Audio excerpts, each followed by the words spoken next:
Hello, Jason. I've transferred this month's living expenses as usual. Please don't waste it. I used to call Jason at the end of every month to inform him about the money transfer. Being a boy, I thought he might find it annoying if I contacted him too often. Still, I wanted to hear his voice at least once a month. Thanks for the $10 every month. I've been eating beans every day. Wait, what? I transfer $11,000 every month. What's going on? Both of us were puzzled. My bank book showed that I always transferred $1,000 to Jason's account as usual. So why did he think it was only a tenth of that amount? You can't do anything with just $10. But isn't your company struggling right now? What are you talking about? This year has been our best in terms of performance. If anything, I've been thinking about increasing the amount I send you. Upon hearing this, Jason expressed shock. I wondered who told him my business was in trouble. The blood rushed to my head as I tried to find out who spread such rumors. Jason, don't worry, I'll sort this out. Determined, I hung up the phone and planned to pick up Jason and head straight to the police. I was sure it was his doing. I won't forgive him. My name is Catherine. I'm a 49-year-old single mother. I divorced while I was pregnant, and ever since I've raised my eldest son, Jason, all by myself. Thankfully, my family owns a business where I've been working hard to succeed, ensuring that life has been stable and Jason has never had to experience any hardships. Jason has always been a very sincere child, although sometimes a bit scatterbrained. He consistently performed well academically. When my father fell ill during Jason's elementary school years, it inspired him to pursue medicine, leading to intensive studies and securing a place in a prestigious medical university. I was planning to cover all his college expenses, but thanks to his hard work, he received a tuition waiver, which greatly eased our financial burden. I've always been proud of my son's achievements and diligence. Given the distance from our home to the university, about 2 hours by train, I decided to let him live independently near the campus. He found a spot in a student dormitory that houses students from various universities. While parents aren't allowed inside the dorm, other students helped Jason with moving in. It was sad not to see his room, but it was part of his growing up. For the first few days of his independent life, Jason kept in touch regularly. However, after a week, the communications became infrequent, and by the end of the month, I hardly heard from him. 1 week before the summer vacation began, Jason called. He spoke about enjoying his classes, starting a part-time job, and planning to come home during the summer break. I was relieved to hear him sounding so upbeat. He also asked if he could bring a friend home during the break. The boy was from the same student dormitory. During summer vacation, he said he was going to stay at the dorm alone since no one would be at his family home. That's when Jason invited him, suggesting, "Why not come to my house then?" Considering Jason has always been a bit shy around new people, he must have had a special fondness for this boy to invite him over like that. I accepted the proposal immediately. When summer holiday arrived and Jason came home with his friend, I was left speechless. I had assumed he would look as reserved as he is. However, the boy standing at our entrance had blue hair and numerous piercings in both ears. "Hello, are you Jason's mom? You're so beautiful. Bet you're popular, huh?" "Well, perhaps," I replied, ignoring my evident discomfort. Lucas, Jason's friend, entered and promptly sat on the living room sofa. His presumptuous behavior made me want to speak out, but I restrained myself, remembering he was Jason's friend. Throughout his 3-day stay, Lucas consistently gave orders or suggestions to Jason every time. I felt uneasy, yet Jason didn't seem particularly bothered. "Hey Jason, let's hit up an arcade." "There's no arcade nearby, man. That's boring," Lucas replied. I wished he'd leave. If he was so bored, in those 3 days, I grew to truly dislike Lucas because he was always clinging to Jason. I hardly got any time with my son. Our precious mother-son time was being intruded upon, and honestly, I wished Lucas would leave soon. In the end, he didn't just stay for the 3 days. He lingered until Jason returned to school, depriving me of any quality time with my son. After going back to his dormitory, Jason's communications became sporadic. However, he sent me a monthly update and thanks for the allowance, so I believed he was doing all right as he was nearing adulthood. But come fall, unusually, I received a message from Jason in the middle of the month. "Sorry, I've been a bit busy and haven't been able to work part-time. I can't pay my rent. Could you send me a little money? Is it because exams are approaching? But I don't appreciate overspending. I'll send it this time, but be careful from now on, I replied. Upon hearing that, Jason responded in a dejected voice, I'm really sorry. It was an uncharacteristic issue for the normally responsible Jason, and I had a hunch that somehow Lucas might be involved. Hey, is there something troubling you right now? I'm fine, thank you as always. Just don't push yourself too hard. I was concerned by Jason's lack of spirit in his voice, but assumed he was just downcast because it was his first time having financial troubles. At the end of the following month, I called Jason. Hello, Jason. I've deposited your living expenses for this month. Don't waste it. Had a routine of calling Jason at the end of every month after making the transfer. Being the young man, I thought calling too often might annoy him, but I still wanted to hear his cheerful voice at least once a month. Thanks for the monthly $10 allowance. I've been eating beans every day. What I've been transferring is $1,000 every month. Wait, what? Both of us were puzzled by each other's words. My bank book clearly showed that I had, as always, transferred $11,000 to Jason's account. Why then did Jason think he was receiving only a tenth of that amount?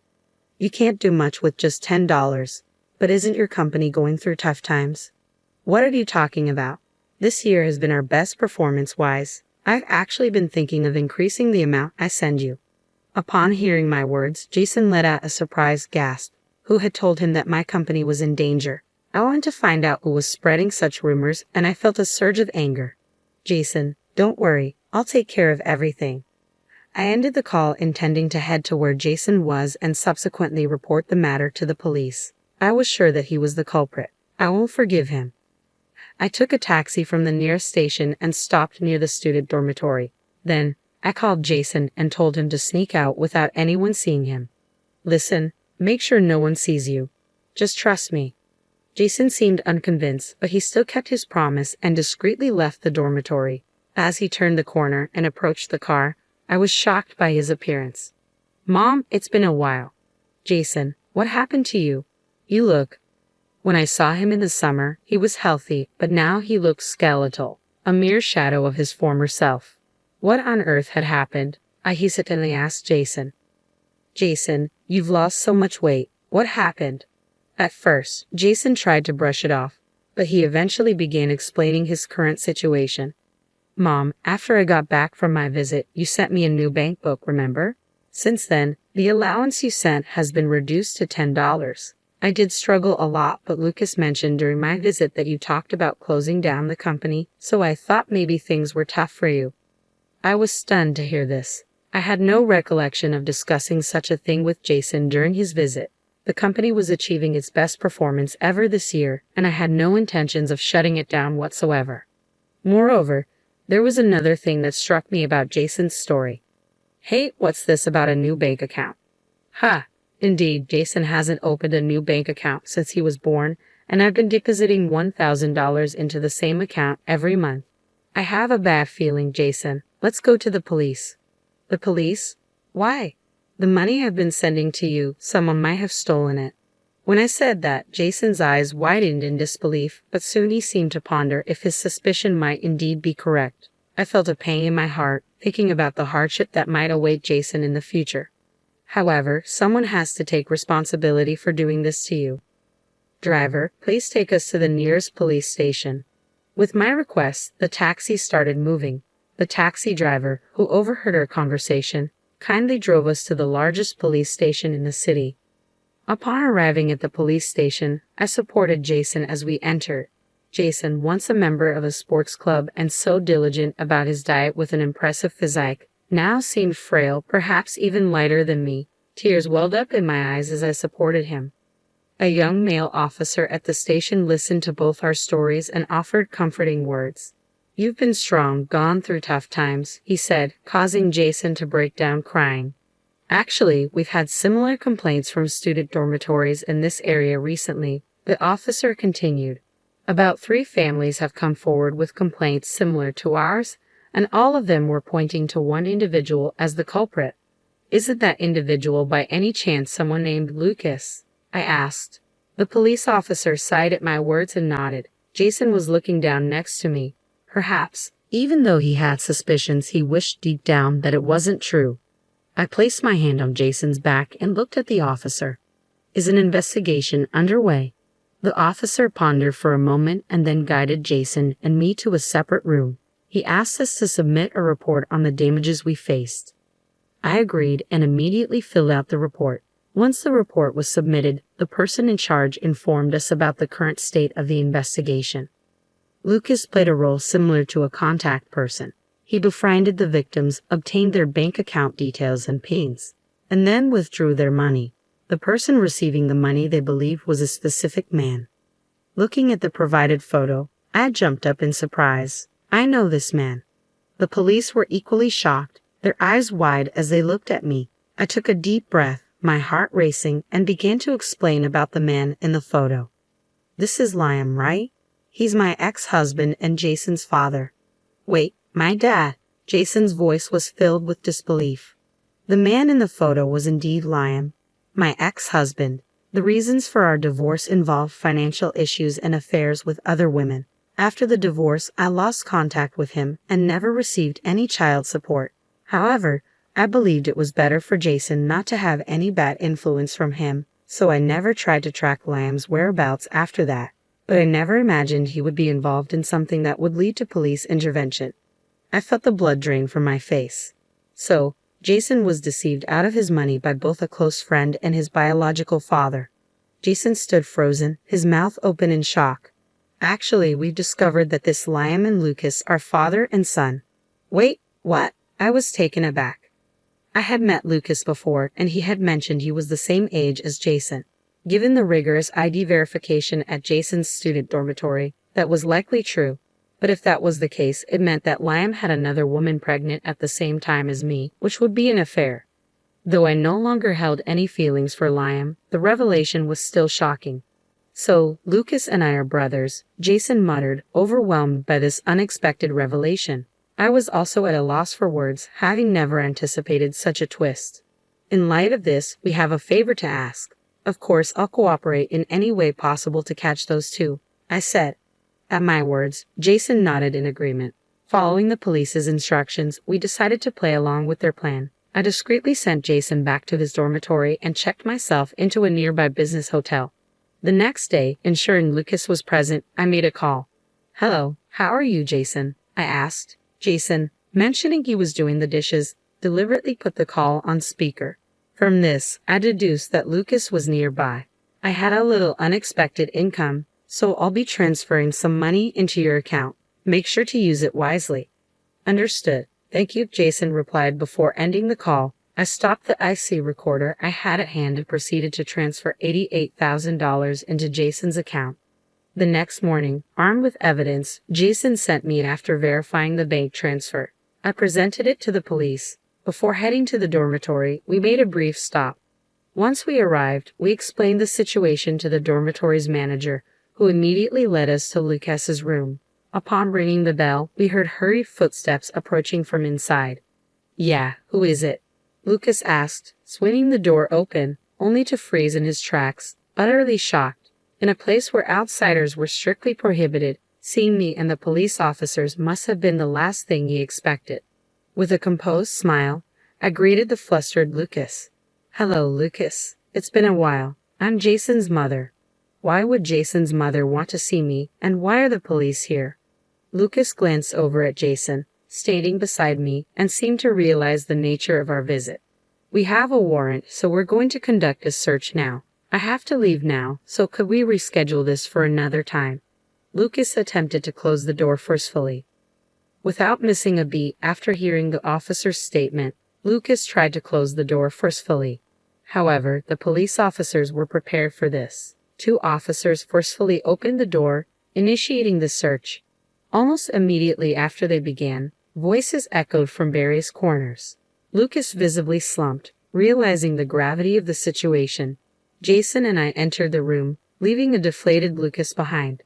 There were multiple bank books and cards laid out on the table, all under different names. My head throbbed looking at the evidence. The police officers, with practiced hands, arranged the items according to their names and started taking photographs. How did you find out, Jason? Did you set me up? Lucas's voice trembled with disbelief. I thought you were my best friend, but all along you were mocking me, internally watching me struggle. You've got it all wrong. There's a reason for all of this. Lucas scrambled to come up with excuses, but Jason didn't react at all. Frustration marked Lucas's face, and it seemed like he was about to lash out. I stepped in. It's pretty low to scam money from your own half-brother, I said, glaring at Lucas. Half-brother, Jason interjected, his voice betraying a mix of hurt and confusion. With whom you and Jason share a father, I clarified, watching as Lucas was rendered speechless by my words. Given that he targeted only students, it seemed probable that he had shared preliminary information with Liam. My family business is unique, so when Liam investigated Jason, he would have quickly realized that he's my son, I continued calmly. Is that a lie? Lucas demanded. It's true. Liam is my ex-husband and Jason's real father. It seems like he was cheating on me at the same time that you were born, I explained. When I said that, Lucas sat down in shock. I knew from the police investigation that Lucas had a frail sister. Soon after divorcing me, Liam quickly married his then mistress, but I heard that she didn't want a boy, and he was left to grow up neglected. Soon after, the sister was born, Liam and his mistress divorced, and the sister was taken in by her maternal family due to the cost of her treatment. It seems Lucas was taken in by Liam, I narrated, piecing together the family dynamics. They seem to have met regularly as siblings, and during those times, Lucas gave money to their mother for treatment, I added, feeling the strong bond between the siblings. And Lucas, it seems my assumptions were correct. Did I exploit my own sibling? With those words, Lucas was taken away by the police. Jason and I went straight to the police station, where we were shown our share from the confiscated bank book. Apparently, Lucas would get people drunk, go shopping with them, check their ATM pin, then go to their room and steal their bank book, card, and ID. He would wait until the holidays to check if their family was wealthy. Then he would create a new bank account, give it to them, and when money entered the original account, he would withdraw all of it and deposit only a little into the new account. No wonder every time I updated the bank book, I couldn't see what the money was used for, I sighed, realizing the reason. It seems Lucas quickly gave up Liam's name as an accomplice, and I was informed the next evening that Liam was also arrested. I went to the police and shared all I knew about Liam's past with them. After a while, I went to visit Liam. Jason wanted to come, but I asked him to wait outside. This time meeting Liam after 20 years, he looked older, but his condescending attitude was still there. I went too far. Liam, without any remorse, made this comment, and I struggled to control my anger. I forced a smile. Pathetic, lost it all in horse racing. I'll contact my parents soon and get out of here. Liam responded casually. I slapped a piece of paper in front of him. His expression changed immediately. What is this? He asked, flipping through the pages. Oh, I told your parents everything about you. Even after divorcing Liam, I kept in touch with his sensible parents. They felt guilty for not meeting Jason but kept me updated with photos. When I told them I was meeting Liam today, they asked me to give him this. Do you realize what this is? I asked. It says disarmament. Liam approached me aggressively through the glass. I calmly responded, until you, who ran away, won't understand their struggles. They wanted to meet their grandson Jason, but they waited until your mess was settled. You should have let them meet you instead of running away. A police officer in the room told me to calm down. I took a deep breath to compose myself. Anyway, I can now introduce them to their grandson. Oh, about Lucas. I paused. What about Lucas? He has nothing to do with you, right? Liam asked. They said they never want to see you again. They don't want anything to do with a father who exploits their half-siblings, I said. The mother-in-law said she'd take them in. What? How am I supposed to live without them? Liam's face displayed sheer despair upon hearing her reply, which was accompanied by my brightest smile of the day. Without heeding his plea, I left the visitation room. Afterward, more of his crimes were revealed, and he was sentenced to prison. We were relieved to hear that he wouldn't be released for at least 5 years. The boy, being a minor, was put under probation. He's now being strictly disciplined by his grandparents, who live deep in the mountains where there are no forms of entertainment. The boy seems to be struggling. By the way, the younger sister plans to undergo surgery overseas. The reason the boy was desperately collecting money was for her operation. However, the man had been spending that money on himself, seeking pleasure. Every time he does, he's reprimanded by the grandparents. Jason was initially confused but has since been studying hard to become a doctor. His grades are steadily improving, and he's approaching the time for the national exam. As for me, the company has grown even more, and I've been able to send more money to Jason. Moreover, someone who has been supporting the company alongside me suddenly proposed to me. I'm currently holding off on giving an answer. By the way, Jason seems to have suggested the proposal. He has been attached to this person since he was a child. Jason apparently advised, it's better to get married than just dating. I was somewhat impressed, thinking he knows my character so well. However, next year, with Jason's practical training and exams, expenses will increase. For now, I'm focused on supporting Jason in his journey to become a doctor. After that, I'll consider other things in the future.